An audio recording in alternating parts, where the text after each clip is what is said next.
বন্ধুরা, কেমন আছো তোমরা? সবাই ভালো আছো তো? লাইফস্টাইল উইথ টিঙ্কুর পক্ষ থেকে তোমাদের সবাইকে ওয়েলকাম করছি। ওয়েদারটা কেমন বলো?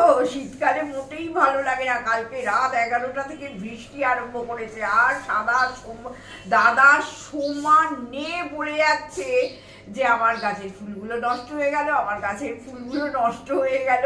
ওর সেই প্রাণ আকুলি বিকুলি করছে। আমি চুপ করে শুয়ে থাকো, গাছের ফুল যায় যাক, কারণ এই বৃষ্টি হচ্ছে এখন, যদি শীতকালে ভেজো তাহলেই হয়ে গেল, জ্বর ফর এসে যাবে, কোনো কিছুর দরকার নেই বলে তাকে তো শুয়ে দিলাম। সকালবেলা উঠে দেখলাম একটু একটু খসেছে, তবে বেশি কিছু খসেনি আর কি। আর বলো, শীতকালে এইরকম ওয়েদার একদম ভালো লাগে না। সকাল থেকে উঠে দেখি ঝমঝম করে বৃষ্টি হচ্ছে, খুব জোর হচ্ছে না কিন্তু হচ্ছে আর কি। এইবার মনে হয় বৃষ্টিটা হলো, যে রোদ উঠলে হয়তো ঠান্ডা হবে। ডিসেম্বরে ঠান্ডা কোথায়? আমরা কেমন ঠান্ডা বলো, কেমন ঠান্ডা পাই ডিসেম্বরে? এবার তো ডিসেম্বরে কোনো ঠান্ডা ফান্ডাও নেই। তা এটা বোধহয় নিম্নচাপের বৃষ্টি হচ্ছে। দেখা যাক, যদি এই নিম্নচাপ এটা একটু ঠান্ডা মান্ডা হেঁটে দিতে পারে। ঠান্ডাটা সবসময়ই ভালো লাগে, কিন্তু ওই স্নান করার সময় একটু কষ্ট হয়। এছাড়া ঠিক আছে ঠান্ডাটা। ওই যখনই ভাবছি যে বেশ কম্বল গায়ে দিয়ে কাঁপতে কাঁপতে শোবো, সেটা একটা আলাদা দারুণ ভালো লাগা সেটা। তার ভিডিওটা তো আমি আরম্ভ করলাম। এইবার আজকে শনিবারের রান্না আছে, আমার রান্না কিচ্ছু নেই একদম। আজকে ভাজাভুজি দিয়ে চলবে। যেমন আলু ভাতে দিয়েছি, আলুটা সেদ্ধ হয়ে গেছে, একটু ভালো করে বড়ি লঙ্কা তেল ফেল দিয়ে মাখাবো। শনিবার আজকে, আর একটু নিরামিষ খাওয়া। আচ্ছা, তারপরে পেঁয়াজ সমেত নিরামিষ। হ্যাঁ, আমরা পেঁয়াজটা খাই শনিবার দিন। তা বেগুন ভাজা করব, ফুলকপি ভাজা করব, আর কি করব, কালকে পেঁয়াজ পোস্ত এই যে দেখালাম, কিছুটা বেশ তুলে রেখে দিয়েছি। শীতকালে এত কাজ করা যাবে না, ফ্রিজে তোলা আছে, সেইগুলো দিয়ে আজকে চালিয়ে দেবো। আর দই আছে, চাটনি করা আছে, চালতা চাটনি করা আছে, ও চলে যাবে আমাদের। তা আজকে দাদা বলেছে কোনো তরকারি ফরকারি কিচ্ছু খাবো না, আজকে সব ভাজাভুজি আর সামনের পাতে ভালো ঘি দিয়ে খাবো, ডালও খাবো না। আমি ঠিক আছে, তুমি যেটা খাবে সেটাই হবে। তাই এই আজকে একটা রান্নার পরিস্থিতি। অতএব যা করব গরম গরম ভাজা করব। সেই জন্য এখন সকালবেলা কোনো তাড়া নেই। দাদার পুজোটা হয়ে গেলেই আমরা চা খেতে বসবো। দেখি দাদা আজ কি করে, সে আমি জানি না আদৌ করবে কিনা, কারণ দাদার গলায় প্রচণ্ড সর্দি জড়াচ্ছে বলছে। তা গান ফান করতে পারবে কিনা আমি সেটাও জানি না। আর তোমাদের দেখো একটা ছবি দেখালাম, এইটা দেখো, দাদা এইটা রেখে দিয়েছে, আন্দামানের ছবি। আমরা আন্দামান বেড়াতে গেছিলাম, নাড়িও না। এই যে আন্দামান বেড়াতে গেছিলাম, দেখো দাদার আর আমার ছবি এইখানে। কালকে এই ফ্রেমটা আমাদের ছিল, দাদা ওই ছবি টবি ঠিকঠাক করে লাগিয়ে দিয়েছে কালকে। তোমাদের দেখিয়ে দিলাম। আমি বাড়িতে যা করি তোমাদের সব কিছু দেখাবার চেষ্টা করি, যে বলো ছবিটা কেমন লাগছে। চলো, আর একটু টুকটাক রান্নাঘরে এই জল টল দিই, জল খাওয়া হয়নি এখনো, দিয়ে এবার আসছি তোমাদের সামনে।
বন্ধুরা, লাইফস্টাইল উইথ টিঙ্কুর ভিডিওর পক্ষ থেকে আমি অনুজ, আমার সহধর্মিণী টিঙ্কু, তোমাদের সবাইকে শুভেচ্ছা এবং স্বাগত জানাচ্ছে যে তোমরা আজকের এই শনিবারের আড্ডায় এসো।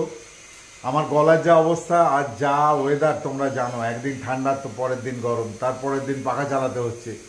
এই যে ভোলাটাইল অবস্থা আবহাওয়া, তাতে আমরা কতটা গলা ঠিক রেখে ঠিকঠাক কাজ করতে পারবো, যারা গান জানে। আমি তো গান জানি না। আর দাদার গলার অবস্থা সত্যি 2-3 দিন ধরে খুব খারাপ, বাথরুম সিঙ্গার, তো সেটা কতটা করতে পারবো আমি জানি না। তো স্টিল তোমাদের কাছে কোনো কিছু তো লুকোতে চাই না, যা কটা সেটা অকপট বলাই ভালো। তো সেটুকু বলে শুরু করছি। এবার বৌদিকে হ্যান্ড ওভার করলাম, বলো। হ্যান্ড ওভার কিছু না, মানে ব্যাপারটা হচ্ছে এক্ষুনি দাদার সঙ্গে একটুখানি খিটিমিটি হয়ে গেল। কি হয়ে গেল না, দাদা বলছে তোমার এই মঙ্গলবার দিন যাওয়া, তোমার কোনো জিনিস গোছানো হয়নি, তুমি কিছু ভাবো না কি নিয়ে যাব কি করব। ওই যাওয়ার আগের দিন কোন রকমে নিত্য অভ্যাস, আমি অভ্যস্ত। আলমারিটা খুলবে, যেটা হাতে পাবে টেনে টেনে দিয়ে দেবে। এমন গেছে ব্যাঙ্গালোরে যাবো, কি বলে দীঘা যাবো বলে গোছানো আছে, সেই ব্যাগ নিয়ে আমি ব্যাঙ্গালোর চলে যাই। তো সুতরাং আমাদের ওই বৌদির কোনো মানে এইসব জামা কাপড় আর বেড়াতে যাওয়ার ব্যাপারে প্ল্যানিং নেই, কারণ বেড়াতে যাওয়াটা ও এনজয় করে আমার মুখ চেয়ে। ও বাড়িতে চ্যাম্পিয়ন, বলেছি তো, বাড়িতে চ্যাম্পিয়ন, রাস্তায় জিরো।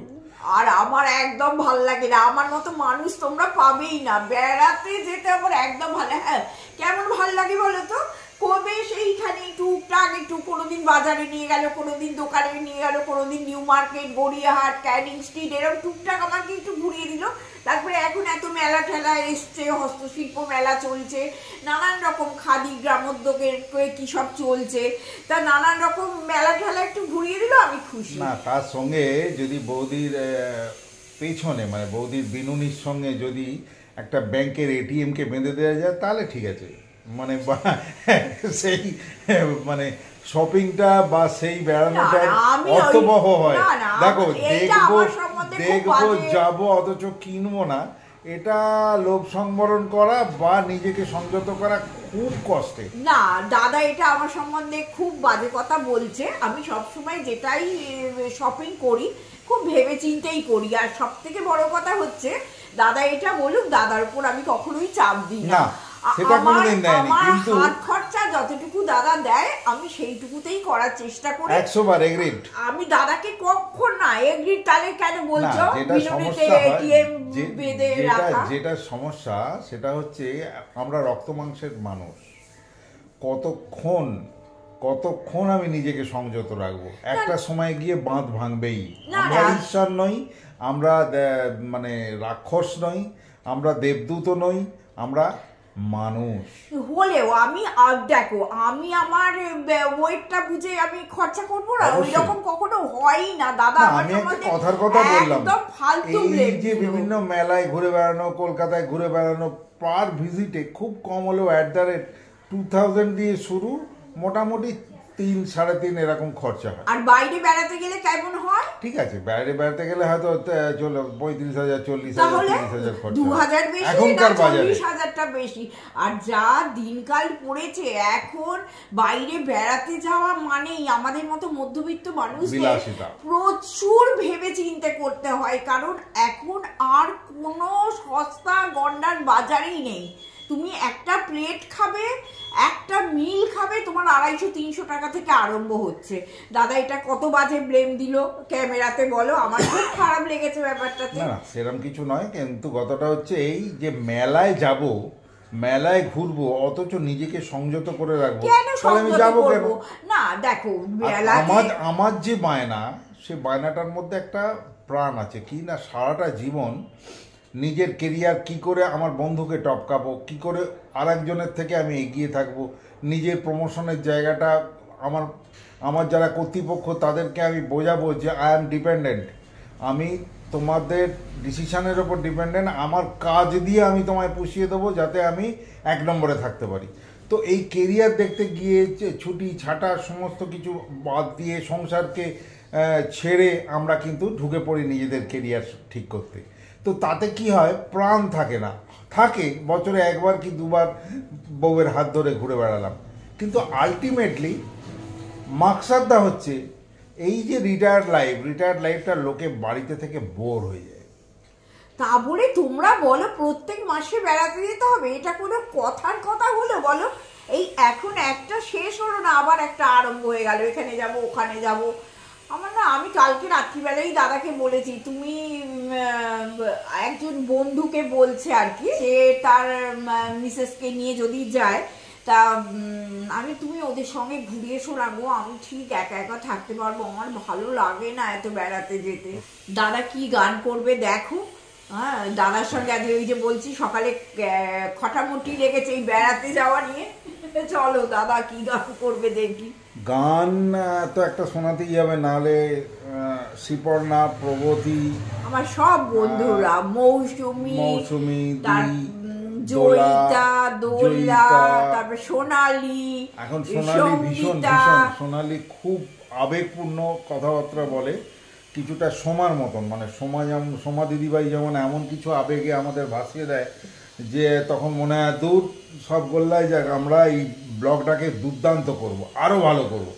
তো এই যে ইন্সপায়ারিং মেসেজ, আমার আরেক বন্ধু আছে ভীষণ ভালো, যে আমার সঙ্গে ফেসবুকে আছে, আমার সঙ্গে সুপকর্ণ আছে, শ্রীপর্ণা আছে, শ্রীপর্ণা ওরা ভীষণ ইন্সপায়ারিং। বাই দা বাই, যদিও শ্রীপর্ণা হেমন্তর গান পছন্দ করেন, কিন্তু শ্রীপর্ণার আজ জন্মদিন, তাই আলাদা করে শ্রীপর্ণাকে জন্মদিনের উইশ আমি ফেসবুকে জানিয়েছি।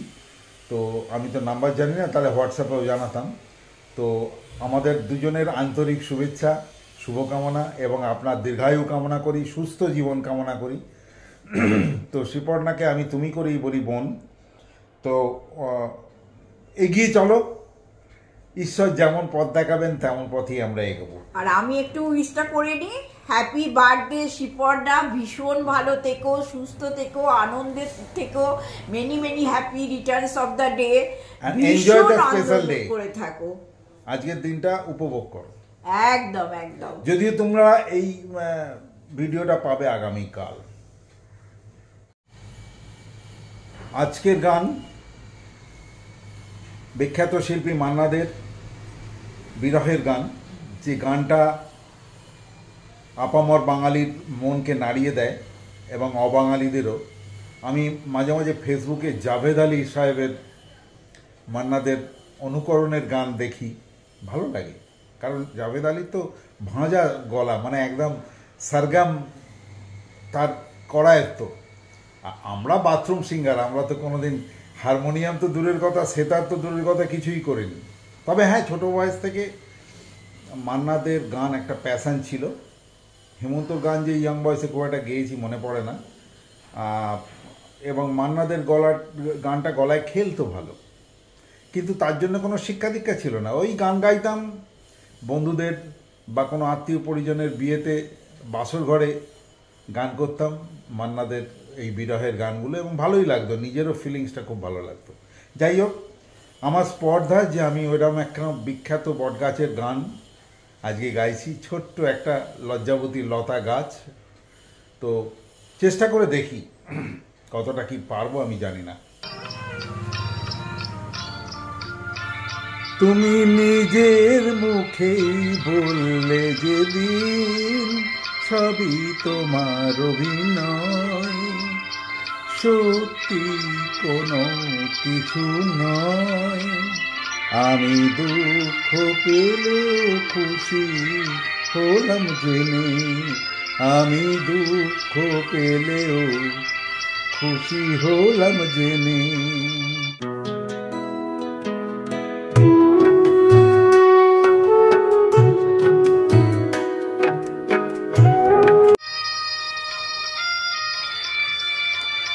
আমি মানুষ চেয়ে করেছিলাম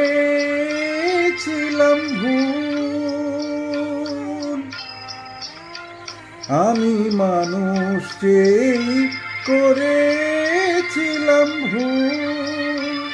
তুমি ছিলে শুধু রং করা পুতুল, আমার ভুল ভাঙাতে ধুলো হয়ে পড়লে যে তাই ভেঙে।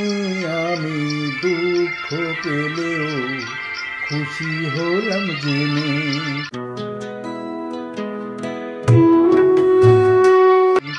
আমি দুঃখ পেলেও খুশি হলাম জেনে।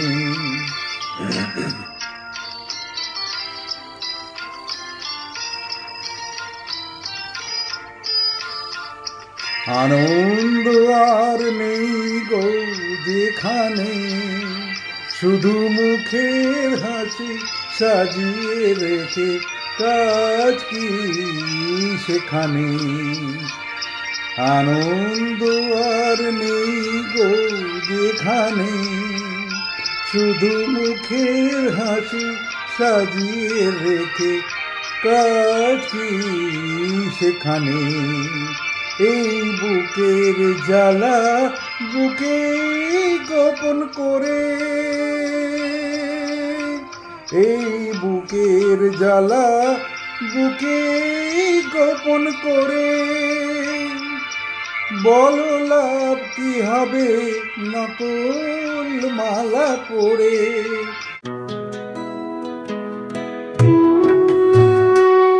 যখন সাজানোই মনের ওপর পর্দা দিলে টেনে, আমি দুঃখ পেলেও খুশি হলাম জেনে। তুমি নিজের মুখেই বললে যেদিন সবই তোমার অভিনয়। আমি দুঃখ পেলেও খুশি হলাম জেনে, আমি দুঃখ পেলেও খুশি হলাম জেনে।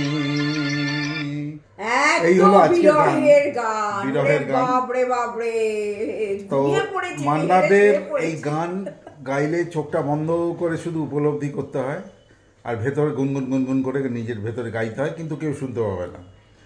আর আমি তার মতন একটা বিরাট প্রতিভার কাছে নস্যি, কারণ আমি তো গান জানি না, কিন্তু অ্যাটলিস্ট আমার গলায় যে আনন্দটা যে আবেগটা আসছে সেটা ছোটোবেলা থেকেই মান্নাদের গানের প্রতি আমি খুব কি বলবো আসক্ত। এবং প্রণাম মান্নাদে, প্রণাম আমার গানের দেবতাকে। তো আজকে এইটুকু তোমাদের শোনালাম, জানি না তোমাদের কতটা আনন্দ দিতে পারবো।